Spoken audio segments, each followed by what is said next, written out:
അസ്സലാമു അലൈക്കും വറഹ്മത്തുള്ളാഹി. മുഹറം 10 ചരിത്രത്തിലെ തുല്യതയില്ലാത്ത ദിവസമാണ്. അള്ളാഹു ഒരുപാട് ആദരിച്ചിട്ടുള്ള, ഒത്തിരി ബഹുമാനിച്ചിട്ടുള്ള ദിവസം. അള്ളാഹു പ്രാർത്ഥനകൾ സ്വീകരിക്കുന്ന, പ്രാർത്ഥനകൾക്ക് ഉത്തരം നൽകുന്ന ദിവസമാണ്. മുൻകാല പ്രവാചകന്മാർക്കും അവരുടെ ഉമ്മത്തിനുമൊക്കെ, അവരുടെ സമുദായങ്ങൾക്കൊക്കെ മുഹറം 10 ആഘോഷ ദിവസമായിരുന്നു. നമ്മുടെ പെരുന്നാളിന് സമാനമായ ദിവസം. മുൻകാല പ്രവാചകന്മാരുടെയൊക്കെ ജീവിതത്തിൽ സംഭവിച്ചിട്ടുള്ള പ്രധാനപ്പെട്ട സംഭവങ്ങൾക്ക് സാക്ഷ്യം വഹിച്ചിട്ടുള്ള, നമ്മൾ പലപ്പോഴും കേൾക്കാറുള്ള പ്രവാചകന്മാരുടെ ചരിത്രത്തിലെ നമ്മൾ കേൾക്കുന്ന പ്രധാനപ്പെട്ട സംഭവങ്ങൾക്കൊക്കെ സാക്ഷ്യം വഹിച്ചത് മുഹറം 10 ആയിരുന്നു. നബി സല്ലല്ലാഹു അലൈഹി വസല്ലമ തങ്ങൾ മുഹറം 10 ഒത്തിരി ബഹുമാനിക്കുകയും ആദരിക്കുകയും ഒക്കെ ചെയ്തിരുന്നു. ഹിജറയ്ക്ക് മുമ്പ് ഇസ്ലാമിൻ്റെ ആദ്യകാലം മുതൽക്ക് തന്നെ മുത്തുനബി മുഹറം 10 ആശുറ ദിനത്തിൽ നോമ്പനുഷ്ഠിച്ചിരുന്നു. മാത്രമല്ല, റമദാൻ നോമ്പ് നിർബന്ധമാകുന്നതിന് മുമ്പ് മുഹറം 10 നോമ്പ് നിർബന്ധമായിരുന്നു. പിന്നീട് റമദാൻ നോമ്പ് നിർബന്ധമായപ്പോൾ മുഹറം 10 നോമ്പിനെ അള്ളാഹു സുന്നത്താക്കി മാറ്റുകയായിരുന്നു എന്നൊക്കെ പണ്ഡിതന്മാർ പഠിപ്പിക്കുന്നുണ്ട്. അള്ളാഹു ഒത്തിരി ബഹുമാനിച്ചിട്ടുള്ള, ഒരുപാട് ആദരിച്ചിട്ടുള്ള ദിവസമാണ്. നമുക്ക് പലപ്പോഴും ഈ മുഹറം 10 മഹത്വം മനസ്സിലാവാതെ, അല്ലെങ്കിൽ നമ്മളത് ശ്രദ്ധിക്കാതെ പോയത്, നമുക്ക് 2 പെരുന്നാളുണ്ട്, ലൈലത്തുൽ ഖദർ ഉണ്ട്, ഇങ്ങനെ പ്രധാനപ്പെട്ട ധാരാളം ദിവസങ്ങൾ അള്ളാഹു നമുക്ക് നൽകിയപ്പോൾ നമ്മൾ പലപ്പോഴും മുഹറം 10 ശ്രേഷ്ഠതയെ നമ്മൾ മനസ്സിലാക്കാതെ പോയതാണ്. അള്ളാഹു ആകാശഭൂമികളുടെ സൃഷ്ടിപ്പ് ആരംഭിക്കുന്നത് മുഹറം 10 ആദം നബി അള്ളാഹ് സൃഷ്ടിക്കുന്നത് മുഹറം 10 ആദം നബി അള്ളാഹു സ്വർഗത്തിലേക്ക് പ്രവേശിപ്പിക്കുന്നത് മുഹറം 10 ആദം നബി അള്ളാഹു ഭൂമിയിലേക്ക് പറഞ്ഞയച്ചത് മുഹറം 10 ഭൂമിയിൽ ആദ്യമായി അള്ളാഹുവിൻ്റെ റഹ്മത്താകുന്ന മഴ വർഷിക്കുന്നത് മുഹറം 10 മഴ വർഷിച്ചത് കൊണ്ടാണല്ലോ ഭൂമിയിൽ ഈ പച്ചപ്പുണ്ടായത്, ഭൂമിയിൽ വെള്ളമുണ്ടായത്, സസ്യങ്ങളുണ്ടായത്, ഭൂമിയിൽ വിത്തുകൾ മുളപൊട്ടിയത്, ധാന്യങ്ങളുണ്ടായത്, ഫലങ്ങളുണ്ടായത്, മരങ്ങളുണ്ടായത്. ഇതൊക്കെ അള്ളാഹുവിൻ്റെ റഹ്മത്താകുന്ന ആ മഴ വർഷിച്ചത് കൊണ്ടാണ്. ആദ്യ മഴത്തുള്ളി ഭൂമിയിൽ പതിച്ചത് മുഹറം 10 അങ്ങനെ തുടങ്ങി ഒരുപാട് സംഭവങ്ങൾ പ്രവാചകന്മാരുടെയൊക്കെ ജീവിതത്തിൽ പ്രധാനപ്പെട്ട, പ്രവാചകന്മാർക്ക് വിജയം ലഭിച്ചതൊക്കെ ഈ മുഹറം 10 ആദം നബിയുടെ തൗബ അല്ലാഹ് സ്വീകരിച്ചത് മുഹറം 10 അതുപോലെ മഹാനായ നൂഹ് നബി അലൈഹിസ്സലാത്തു വസ്സലാമിൻ്റെ കപ്പൽ ജൂദി പർവ്വതത്തിൽ നങ്കൂരമിട്ടത്, എല്ലാ ശത്രുക്കളിൽ നിന്നുമൊക്കെ അഭയം ലഭിച്ച് വിശ്വാസികൾ മാത്രമായി ഭൂമിയിൽ അവശേഷിച്ചത്, അത് ആ മുഹറം 10 ആ കപ്പൽ ജൂദി പർവ്വതത്തിൽ അണഞ്ഞത് മുഹറം 10 അങ്ങനെ തുടങ്ങിയിട്ടുള്ള പ്രവാചകന്മാരുടെ ജീവിതത്തിൽ സംഭവിച്ചിട്ടുള്ള പ്രധാനപ്പെട്ട സംഭവങ്ങളൊക്കെ. അയ്യൂബ് നബി അലൈഹിസ്സലാത്തു വസ്സലാമിൻ്റെ രോഗം മാറിയത് മുഹറം 10 മഹാനായ യാക്കൂബ് നബി അലൈഹിസ്സലാത്തു വസ്സലാം തൻ്റെ മകൻ യൂസുഫ് നബി അലൈഹിസ്സലാത്തു വസ്സലാമിനെ നഷ്ടപ്പെട്ട മുതൽ കരഞ്ഞ് അവസാനം കണ്ണിൻ്റെ കാഴ്ചയൊക്കെ നഷ്ടപ്പെട്ട് അവസാനം 40 വർഷങ്ങൾക്ക് ശേഷം മഹാനായ യൂസുഫ് നബി അലൈഹിസ്സലാത്തു വസ്സലാമിനെ കണ്ടുമുട്ടുന്നത് യാക്കൂബ് നബി അലൈഹിസ്സലാത്തു വസ്സലാം തൻ്റെ 72 പേരമക്കളുമായി മിസ്റിലേക്ക് മഹാനായ യൂസുഫ് നബി അലൈഹിസ്സലാത്തു വസ്സലാമിൻ്റെ സമീപത്തേക്ക് എത്തുന്നത് അതൊരു മുഹറം 10 വലിയ സന്തോഷത്തിൻ്റെ ദിനം. ആ ദിനത്തിന് ധാരാളം പ്രത്യേകതകളുണ്ട്. കാരണം അവിടെ മുതൽക്കാണ് പിന്നെ ബനു ഇസ്രായേലിൻ്റെ ചരിത്രം തുടങ്ങുന്നത്, അല്ലേ? ആ 72 പേരാണ് പിന്നീട് ഒരുപാട് ആളുകളായി വർദ്ധിച്ചത്.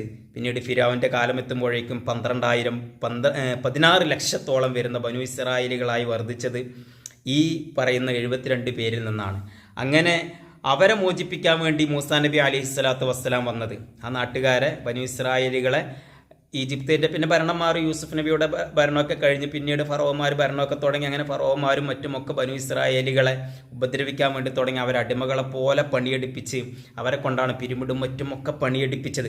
അങ്ങനെ അവരെ ദ്രോഹിച്ചു കൊണ്ടിരിക്കുമ്പോൾ ഫിരൗനിൻ്റെ കിങ്കരന്മാരുടെ അക്രമങ്ങളിൽ നിന്ന് ബനു ഇസ്രായേലിനെ മോചിപ്പിക്കാൻ വേണ്ടി അള്ളാഹു മൂസാ നബിയെ നിയോഗിച്ചതും, അങ്ങനെ മൂസാ നബി അലൈഹിസ്സലാത്തു വസ്സലാം ഫിരൗനിൽ നിന്നും, ഫിരൗനിൻ്റെ അനുയായികളിൽ നിന്നും ബനു ഇസ്രായേലികളെ മോചിപ്പിക്കുന്നത്, ചെങ്കടലിൽ ഫിരൗനും അനുയായികളും മുങ്ങി നശിക്കുന്നതൊക്കെ ഒരു മുഹറം 10 അങ്ങനെ തുടങ്ങിയിട്ടുള്ള ഒട്ടനവധി സംഭവങ്ങൾ. മഹാനായ യൂനുസ് നബി അലൈഹിസ്സലാത്തു വസ്സലാം മത്സ്യത്തിൻ്റെ വയറ്റിൽ ഒരുപാട് ദിവസങ്ങൾ കഴിഞ്ഞതിന് ശേഷം ലാ ഇലാഹ ഇല്ലാ അൻത സുബ്ഹാനക ഇന്നി കുന്തു മിനദ് ളാലിമീൻ എന്നിങ്ങനെ ദുആ ചെയ്തുകൊണ്ടേയിരുന്നു. അങ്ങനെ ആ ദുആ സ്വീകരിച്ച് യൂനുസ് നബിയെ മത്സ്യത്തിൻ്റെ വയറ്റിൽ നിന്ന് അള്ളാഹു കരയിലേക്ക് എത്തിച്ചത് അതും ഒരു മുഹറം 10 ഇങ്ങനെയൊക്കെ തുടങ്ങി പ്രവാചകന്മാരുടെ ജീവിതത്തിലെ പ്രധാനപ്പെട്ട ഒട്ടനവധി സംഭവങ്ങൾ. മഹാനായ ഈസാ നബി അലൈഹിസ്സലാത്തു വസ്സലാം ചെറുകുട്ടിയായിരിക്കുമ്പോൾ മഹദിയായ മറിയം റളിയല്ലാഹു അൻഹ അലൈഹിസ്സലാം ഒരുപാട് ബുദ്ധിമുട്ടി, നാട്ടുകാർ കളിയാക്കാൻ തുടങ്ങി, ഒരുപാട് കുറ്റപ്പെടുത്തി. നിൻ്റെ ഉമ്മ ഇത്തരത്തിൽ മോശം സ്ത്രീ ആയിരുന്നില്ല, നീ എവിടെ നിന്നാണ് ഈ കുട്ടിയെയും കൊണ്ട് വന്നത്, നിനക്ക് എങ്ങനെയാണ് കുട്ടിയുണ്ടായത് എന്നൊക്കെ പറഞ്ഞ് മറിയം ബീബിയെ കളിയാക്കി. മറിയം ബീബി ആകെ വിഷമിച്ച് ആകെ ദുഃഖിച്ച് നിൽക്കുന്ന സമയം ആ കുഞ്ഞായിരിക്കുന്ന ഈസാ നബി കളിയാക്കുന്ന ജനങ്ങൾക്ക് മറുപടി നൽകി, കാല ഇന്നി അബ്ദുള്ള അത്താനിയൽ കിതാബ് വജാലിനി നബിയ, ഞാൻ അള്ളാഹുവിൻ്റെ അടിമയാണ്, ഞാൻ പ്രവാചകനാകും, എനിക്ക് അള്ളാഹു വേദം നൽകും, കിതാബ് നൽകും എന്നൊക്കെ കുട്ടിയായിരിക്കുമ്പോൾ സംസാരിച്ചത് അത് മുഹറം 10 എന്ന് പണ്ഡിതന്മാർ രേഖപ്പെടുത്തുന്നുണ്ട്. അങ്ങനെ തുടങ്ങിയിട്ടുള്ള ഒട്ടനേകം സംഭവങ്ങൾ, ഒരുപാട് സംഭവങ്ങൾ, മഹാനായ ഇബ്രാഹിം നബി നമ്രൂദിൻ്റെ തീയിൽ നിന്ന് രക്ഷപ്പെട്ടത് തുടങ്ങിയിട്ട് ഒട്ടനേകം സംഭവങ്ങൾ മുഹറം 10 സംഭവിച്ചതാണ്. അതുകൊണ്ട് മുഹറം 10 എന്ന് പറയുന്നത് മുൻകാല പ്രവാചകന്മാർക്കും അവരുടെ അനുയായികൾക്കുമൊക്കെ ആഘോഷ ദിവസമായിരുന്നു. അതുകൊണ്ടാണല്ലോ മുത്തുനബി സല്ലല്ലാഹു അലൈഹി വസല്ലം മദീനയിൽ പോയപ്പോൾ മുഹറം 10 മുത്തുനബി നേരത്തെ നോമനുഷ്ഠിക്കാറുണ്ടായിരുന്നു. മദീനയിൽ ചെന്നപ്പോൾ ജൂതന്മാർ മുഹറം 10 നോമനുഷ്ഠിക്കുന്നത് കാണുന്നു. മുത്തുനബി ചോദിച്ച്, എന്തേ നിങ്ങൾ ഈ ദിവസം നോമനുഷ്ഠിക്കുന്നത്? ഇന്ന് ഞങ്ങളുടെ ആഘോഷ ദിവസമാണ്. ഞങ്ങളുടെ പ്രവാചകനായ മൂസാ നബിയെയും അനുയായികളെയും ബനൂ ഇസ്രായേലികളെയും അള്ളാഹു ഫിർഔനിൽ നിന്ന് രക്ഷപ്പെടുത്തിയത്, ഫിർഔനെ ചെങ്കടലിൽ മുങ്ങി നശിപ്പിച്ചത് ഈ ദിവസമാണ്. അതിൻ്റെ സ്മരണാർത്ഥമാണ് ഞങ്ങൾ ഇന്ന് നോമ്പനുഷ്ഠിക്കുന്നത്, ഇന്ന് ഞങ്ങളുടെ സന്തോഷ ദിവസമാണ് എന്നാണ് അവർ പറഞ്ഞത്. അപ്പോഴാണ് മുത്തുനബി പറഞ്ഞത്, മൂസാ നബി നഹ്നു അഹഖു ബി മൂസാ മിൻകും, മൂസാ നബിയുമായി നിങ്ങളെക്കാളും ബന്ധപ്പെട്ട് കിടക്കുന്നത് ഞങ്ങളാണ്. അതുകൊണ്ട് ലഇൻ ബഖീതു, ഞാനിനി അടുത്ത വർഷം കൂടി ഞാൻ ഉണ്ടാകുമെങ്കിൽ ഞാൻ മുഹറം 9 കൂടി നോമനുഷ്ഠിക്കുമായിരുന്നു എന്ന് മുത്തുനബി സല്ലല്ലാഹു അലൈഹി വസല്ലം തങ്ങൾ പറയുകയും ചെയ്തത്. പക്ഷേ മുത്തുനബി സല്ലല്ലാഹു അലൈഹി വസല്ലം അടുത്ത മുഹറം വരെ ജീവിച്ചിരിപ്പുണ്ടായില്ല.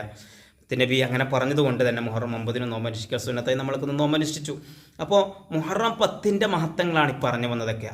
ധാരാളം മഹത്വങ്ങൾ, ധാരാളം ശ്രേഷ്ഠതകൾ ഈ മുഹറം 10 പണ്ഡിതന്മാർ പറയുന്നുണ്ട്. അള്ളാഹു പ്രാർത്ഥനകൾ, മുൻകാല പ്രവാചകന്മാർക്കൊക്കെ അവരുടെ പ്രാർത്ഥനകൾ സ്വീകരിച്ച, അവരുടെ ശത്രുക്കളെ നശിപ്പിച്ച, അവർക്ക് അള്ളാഹു ആശ്വാസം നൽകിയ ദിവസമാണ്. ആദം നബിയുടെ തൗബ സ്വീകരിച്ച ദിവസം, യൂനുസ് നബിയെ മത്സ്യത്തിൻ്റെ വയറ്റിൽ നിന്ന് രക്ഷപ്പെടുത്തിയ ദിവസം, അയ്യൂബ് നബിയുടെ രോഗം ശിഫയായ ദിവസം, അങ്ങനെ തുടങ്ങി ഒട്ടനവധി നേട്ടങ്ങളുടെ, വിജയങ്ങളുടെ യൗമുൻ നജ എന്നൊരു പേരുകൂടി മുഹറം 10 രക്ഷപ്പെടലിൻ്റെ, വിജയത്തിൻ്റെ, നേട്ടത്തിൻ്റെ ദിവസമാണ് മുഹറം 10. അപ്പോൾ ഇന്നത്തെ ദിവസം വളരെ ഏറെ പ്രധാനപ്പെട്ടതാണ്. ഈ രാവും നാളെ പകലുമൊക്കെ പ്രധാനപ്പെട്ടതാണ്.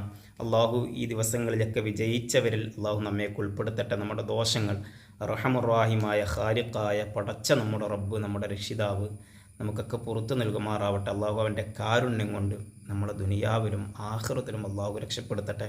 ആഫിയത്തും ദീർഘായുസ്സും റബ്ബ് അവൻ്റെ പൊരുത്തത്തിലായി നമുക്കൊക്കെ നൽകി അനുഗ്രഹിക്കട്ടെ. നമ്മുടെ മാതാപിതാക്കൾക്ക് അള്ളാഹു ആഫിയത്തും ദീർഘായുസ്സും നൽകട്ടെ. മരണപ്പെട്ടുപോയവർക്കും മഗ്ഫിറത്തും റഹ്മത്തും നൽകട്ടെ. അവരുടെയൊക്കെ പൊരുത്തം അള്ളാഹു നമുക്ക് നൽകി അനുഗ്രഹിക്കട്ടെ. അതുപോലെ നമ്മുടെ ഉസ്താദുമാർ, ബന്ധപ്പെട്ടവർ, സ്നേഹിച്ചവർ, സഹായിച്ചവർ എല്ലാവർക്കും അള്ളാഹു ഖൈറ് പകരം നൽകട്ടെ. ഈ ദിവസങ്ങളിൽ അധികരിപ്പിക്കാൻ പറ്റിയ ഏറ്റവും നല്ല ദിക്റാണ് ലാ ഇലാഹ ഇല്ലാ അൻത സുബ്ഹാനക ഇന്നി കുന്തു മിനൽ ളാലിമീൻ എന്നുള്ളത്. അള്ളാഹു നമുക്ക് നല്ലതിന് തൗഫീഖ് നൽകട്ടെ. എല്ലാവരും ദുആകൾ ഉൾപ്പെടുത്തണേ. അസ്സലാമു അലൈക്കും.